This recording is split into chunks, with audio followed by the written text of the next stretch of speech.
இயேசுவில் பிரியமானவர்களே, இன்றைய நற்செய்தி வாசகம் நம் அனைவரையும் இறைமகன் இயேசுவினுடைய சோதனை காலத்தை பற்றி சிந்திக்க அழைக்கப்படுகின்றது. ஒத்தமை நற்செய்திகள் என்று 3 நற்செய்திகள் உள்ளன. அவையாவை ஒத்தமை நற்செய்திகள் என்று 3 நற்செய்திகள் உள்ளன. மொத்தம் 4 நற்செய்திகள் இருக்குது. அதில் ஒத்தமை நற்செய்தி ஒரே மாதிரியாக எழுதியிருப்பாங்க. அது 3 நற்செய்தி எது? லூக்கா, மத்தேயு, யோவான் வராது. மத்தேயு, மார்க்கு, லூக்கா, இந்த 3 நற்செய்திகள் ஒத்தமை நற்செய்திகள். யோவான் நற்செய்தி மட்டும் கொஞ்சம் வித்தியாசமாக இருக்கும். அது எதுவுமே நம்ம கொஞ்சம் சற்று வேறுபட்டிருக்கும். மற்ற இது 3மே பார்த்திங்கன்னா ஒரே மாதிரியான நிகழ்வுகளை ஒரே மாதிரியே எழுதியிருப்பாங்க. அதனால தான் இவைகள் ஒத்தமை நற்செய்திகள் என்று அழைக்கப்படுகிறார்கள். இதே சோதனை இயேசு சோதிக்கப்படுகின்ற இந்த நிகழ்வானது மற்ற 2 நற்செய்திகளும் இருக்கின்றது. ஆனால் அது சற்று விரிவாக இருக்கும். எவ்வாறு 3 வகையாக சோதிக்கப்பட்டார் என்று இருக்கும். ஆனால் இந்த நற்செய்தியை நாம் அப்படியே பாதியிலே முடிச்சிருப்பாங்க. இவ்வாறு சோதிக்கப்பட்டார், அதை விலக்கியிருக்க மாட்டாங்க. இயேசுவில் பிரியமானவர்களே, இயேசுவினுடைய சோதனை காலம் வெறுமனே அவரை சோதிப்பதற்காக மட்டுமல்ல, மாறாக அவரை சுய சிந்தனையில் ஆட்கொள்வதற்கான ஒரு காலம். சாத்தான எகிப்து அதிலிருந்து வெளியே வருவதற்கு மட்டும் கிடையாது, மாறாக எவ்வாறு அவர் இறைவனுடைய அன்பிற்கும் விசுவாசத்திற்கும் சாட்சி பகரலாம் அப்படின்ற ஒரு காலம்தான் அந்த 40 நாள். வெறும் சாத்தானால் சோதிக்கப்பட்டுட்டு அவரை எகிப்து ஜெயிச்சுட்டு வர்றதுக்காக மட்டும் கிடையாது, மாறாக தனிமையிலிருந்து இறைவனுடைய அன்பிற்கும் விசுவாசத்திற்கும் எவ்வாறு நாம் சாட்சியம் பகரலாம் அப்படின்ற ஒரு காலம். தன்னையே அவர் தயாரிக்கக்கூடிய ஒரு காலம். இந்த தவக்காலம் நமக்கு கொடுக்கின்ற ஒரு அழைப்பு, தயாரிப்பின் ஒரு காலம். நாம் எவ்வாறு ஆண்டவருடைய உயிர்ப்பு விழாவை சிறந்த முறையில் கொண்டாடலாம் என்று நம்மையே நாம் தயாரிக்கக்கூடிய ஒரு காலம். மேலும் ஒரு கேள்வி, நம்மளுடைய திரு அவையில் பார்த்திங்கன்னா மொத்தம் 3 காலங்கள் இருக்கின்றது. என்னென்னது? இது 4 இருக்குது. முக்கியமாக பொதுக்காலம், அப்புறம் கிறிஸ்து பிறப்பு காலம், திருவரை காலம், அப்புறம் தவக்காலம். 4 இருக்குது. அந்த 4 காலமுமே 3 இறைவன் இயேசுவினுடைய 3 நிகழ்வுகளை மட்டும்தான் சிந்திக்க அழைக்க விடுகின்றது. அது என்னென்னு தெரியுமா உங்களுக்கு? ஸோ மொத்தம் 4 காலங்கள் இருக்குது. அந்த 4 காலத்திலுமே எந்த ஒரு வேறுபாடுமே இல்லாமல் 3 நிகழ்வுகள், இயேசுனுடைய வாழ்வில் நடந்த 3 நிகழ்வுகளை மட்டும்தான் சிந்திக்க அழைப்பு விடுகின்றது. அது என்னென்ன?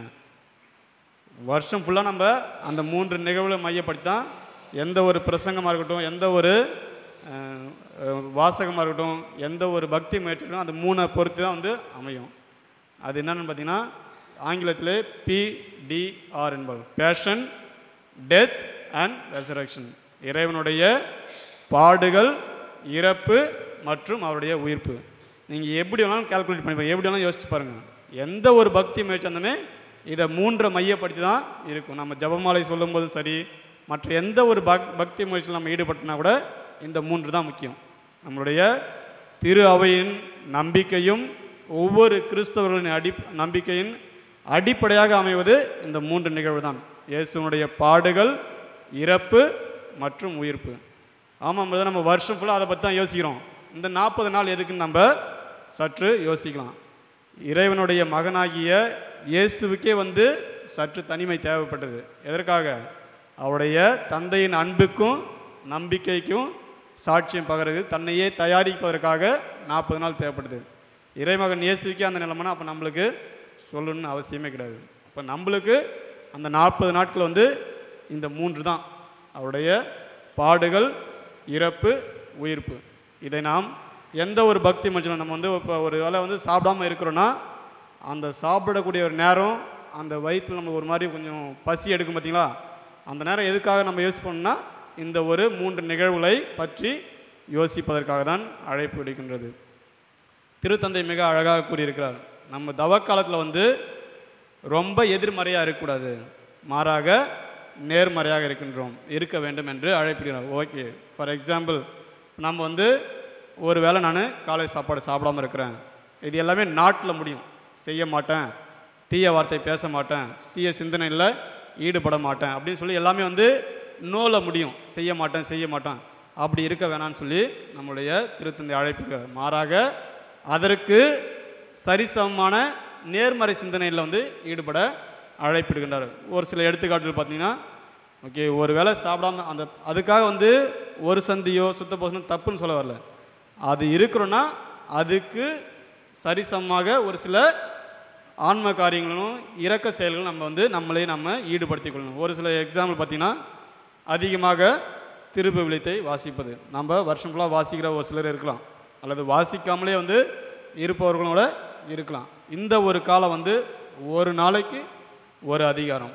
ஒருவேளை நீங்கள் ஏற்கனவே ஒரு நாளைக்கு ஒரு அதிகாரம் வாசிச்சிங்கன்னா இன்னும் கொஞ்சம் அதிகமாக வாசிக்கணும். அது ஒன்று.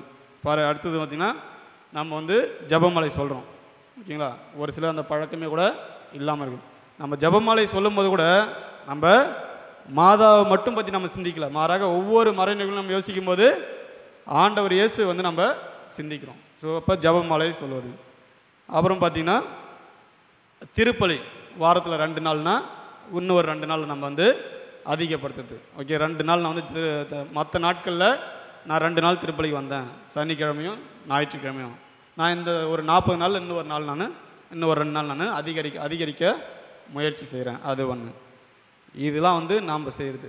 இன்னும் ஒரு இரக்க செயல்கள்னு சொல்லி ஒரு சஜஷன் கொடுக்குறாரு. அது என்னன்னு பார்த்தீங்கன்னா, நோயாளிகளை சந்திக்கிறது, ஓகேங்களா. இதெல்லாம் வந்து இந்த 40 நாட்களில் நாம் செய்யும் பொழுது நம்மளுடைய ஆண்டவரை இயேசு கிறிஸ்துனுடைய பாடுகளையும் இறப்பையும் உயிர்ப்பையும் பற்றி சிந்திக்க நமக்கு கண்டிப்பாக தூண்டும்.